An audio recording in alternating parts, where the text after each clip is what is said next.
Greetings, my fellow airsoft nerds. I am James, or Caber as the cool kids on the Instagram like to call me. I am going to be going over the lore and sort of the backstory as like a dummy's guide or a crash course guide into what has happened with the Milsim West insurgency in California, the Azeri stuff, which has changed, and we'll go over all that.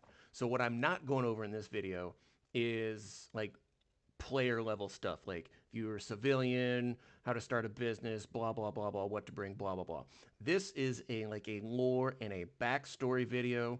So if a character gets killed or if something happens, you know why, and that's cool. We're going to start with the 2022 event, which was my first time at the Milsim West Insurgency. That was actually my first Milsim West event. It was called the Azeri Occupation. It took place in Azerbaijan. In the insurgency format, they're always going to release like, I call it like a program. It's like you go to a play, you get a little program, says what's going on. It's kind of what's going on here. You have your blue characters, which are basically the NATO folks, your red characters, which are sort of the Russian folks, and then the yellow characters, which are more or less neutral. Some of that kind of all flip-flops around, so let's kind of go over the important parts. The key character for California-based insurgencies. Now, I don't know if the same lore is carried over on the East Coast. I don't know anything about the East Coast insurgency, so everything for this video is going to be specific to what's going on at the George Air Force Base insurgency. The main theme for the 2022 Azeri occupation was that NATO forces had set up an embassy and were trying to win the hearts and minds of civilians while eliminating like pro-Russian or Rus4 elements. The police were NATO sympathizers who later turned on NATO after we just totally schwacked them Saturday evening, which was cool. Now, the key character throughout pretty much the whole West Coast insurgency lore, or one of the key characters, in my opinion, the best character, your star of the show, is Sean Prosen, who plays a character called Father Gregory. He is the main priest, basically, of the Archdiocese of the Church of Azerbaijan. But at the 2022 event, it had not been revealed that Father Gregory's actual name was Sasha something. I'll find it in the next one. But he was a deep cover Russian FSB operative, and Father Gregory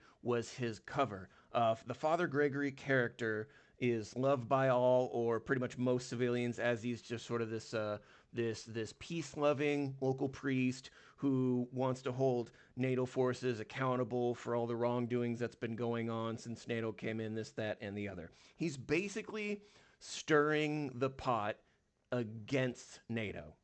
And at the 2022 event, my character was I think I was the deacon or like the assistant priest within the Orthodox Church. So I was like his number 2 guy, which actually earned me a warrant at last year's event, which was cool. Father Gregory is tired of all the NATO lies and the oppression and inspires the people to rise up against them and against the police. And then later, just like a big cool battle ensued, and it was kick-ass.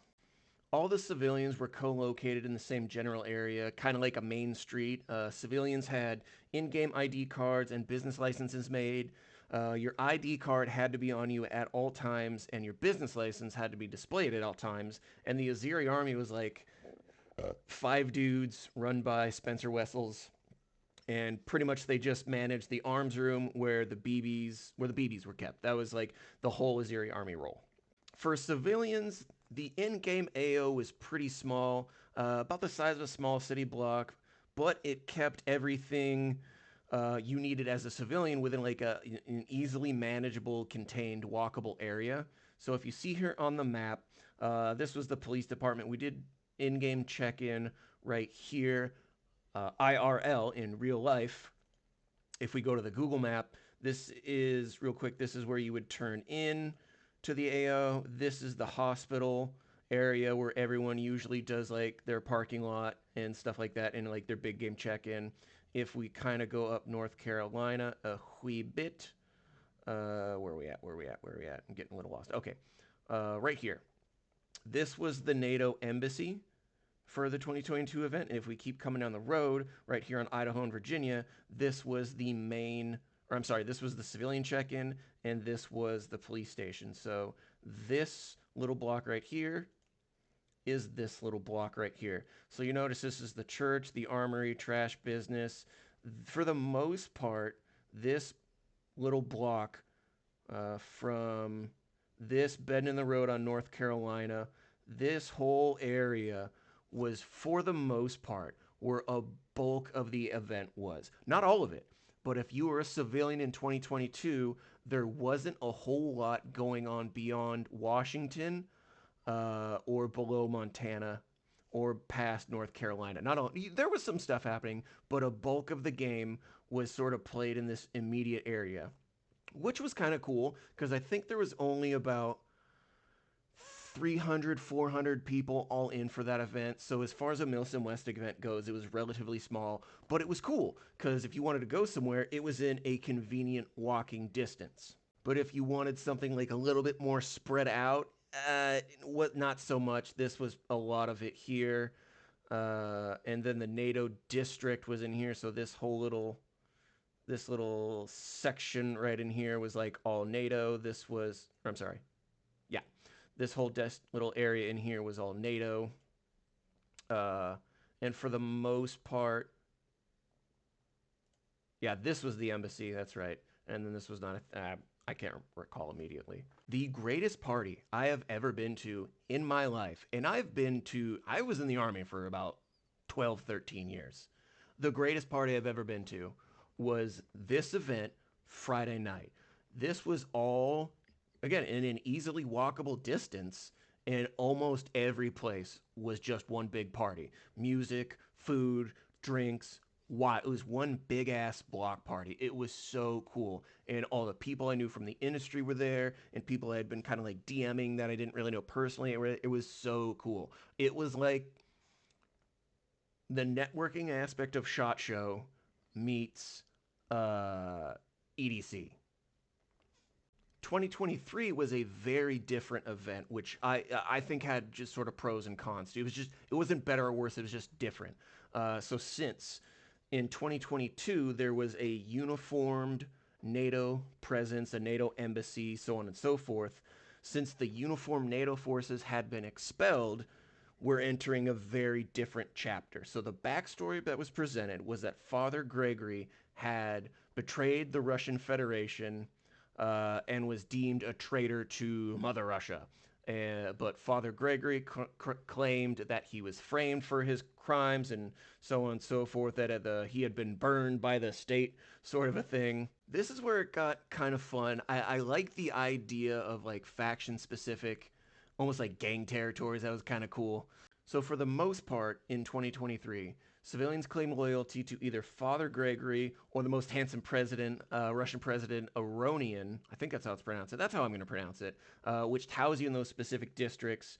Or you were housed in Old Town, which was basically the whole civilian population area from 2022. The Aronian district was closer to the water tower, and the Father Gregory district was kind of the back corner, kind of like the top side of the map. The Aronian character was kind of played to be like this kind of an elitist kind of dictator who does stuff to appease commoners, kind of like what Caesar did. That was kind of the vibe I was getting. Like he would round up people and be like, oh, these people have committed crimes, and just like execute them, I guess. Caesar-y style, I suppose. Part of the lore was, if I understand this correctly, President Aronian and Father Gregory were brothers, and it was alleged that the president stole Gregory's Luke Skywalker minifigurine, right? So that was cool. So during the presidential parade, Father Gregory and his FSB dudes assassinate the president, but no one knows it's Father Gregory, so he plays the part of like this weeping brother, saying they had made up, and he got his Luke Skywalker minifig back. And also at the end, Daniel Gregorian character came out of hiding, and he was the president before Aronian. So I think he used NATO to help overthrow Aronian to become president in 2022. That part, that kind of the lore was kind of not entirely clear on that. I'd love a nerd to comment more on that. But this event in 2023 was a district style. I like that better than 2022. The only downside was look at how big this is. Remember in 2022 we were right here, mostly right in this area in Old Town. Now it's spread out. So I was, where were we at? Here, like right in the heart of it, basically. I was way up top here in the casino. So if we wanted to go, like my buddies that wanted to check out Old Town or a club or something like that, bro, you're hoofing. Like you are gonna go on a walk. Which was the downside of that is you don't really, it's not as convenient as 2022 to experience like all the different businesses and to really experience how cool the Insurgency event is because there's so much walking. I'll go into my theory into what's going to happen next for the 2024 event because it hasn't, the details aren't published yet. But 2023 we did not have printed ID cards or business licenses. I don't know if that was just for time management or maybe just the IDs weren't as useful as they thought they were going to be. The Azeri army managed the prison and the arms room, and that was, I would say, all in like 2 platoons in the Azeri army, roughly 2 platoons worth of players, whereas 2022 it was like maybe a squad. And NATO was mostly undercover CIA dudes trying to cause trouble instead of a uniform military. Because remember, 2022, uniform NATO guys got kicked out. So it doesn't. If you're writing a story, if you were to watch a movie, and your dudes got kicked out in one book or one movie, and then in the next one they're just magically back in play, like that doesn't make stories. Like that's just bad storytelling. So, but to include them, to keep the NATO faction in, they're like, hey, you're all going to be like undercover CIA dudes, and we're just going to go around and try and cause shit. That's a different level of play. That's kind of cool. But overall, 2023 was vastly different from 2022. To me, again, it's not better and it wasn't worse. It was just different. I liked the uniform NATO versus Rust 4 aspect of 2022, but I also like the district style of this from 2023. Generally speaking, if you're a small business and you've got like 3 to 5 guys in like a single room or single story building kind of thing, expect to get rolled by Gooner PMCs and Chaos Gremlins who just want to play Airsoft all weekend instead of being involved in the storyline, which does happen. But what I liked about the districts is we were all basically on the same team. We all worked together. We shared BBs. We talked about security plans, etc. So Saturday night, right? Everyone knows Saturday night in any MSW events, like that is like the pinnacle of the event.